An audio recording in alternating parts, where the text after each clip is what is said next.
Yeah, so for those of you who keep asking me, when am I going to see it on the news? Can I see it on the TV? I'm not seeing it on the TV. How do I know it's real? Let me tell you something, all right? They live broadcasted that speech. Millions of people heard him say what he said 3 times. It was not circulated on mainstream last night at all. And you know what they're talking about today? Today they're reporting on it. And you know the story they decided to go with after a night of trying to figure out how to spin it?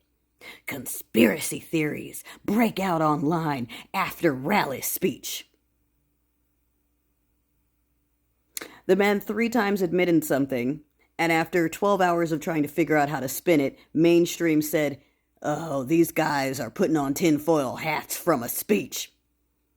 No, baby, that was a confession. That was a triple confession. It was such a confession that when Muscatino went on after him, he couldn't even speak a full sentence without stuttering. He was shook and sweating.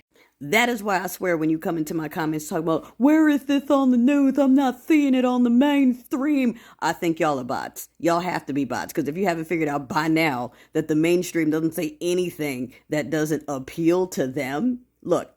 We saw photos last night, photos and video of that arena, Capital One Arena, maybe a third full, maybe quarter to a third. Empty seats, the upper completely empty and the seats in the back empty. They crowded everyone down towards the stage. And you know what's on the mainstream media today? It was full to capacity. People were waiting all day and then still couldn't get in. No, they didn't. Okay, they locked the doors at 1/4 capacity so that a bunch of people would be forced to stand outside, and it looked like it was filled to capacity with no more seats left and people had to be turned away. But in reality, there were more seats available than people who showed up, and they intentionally closed the doors to keep people out to make it look like they were full to capacity. Stop asking for verification from the media outlets that are in their pocket. God.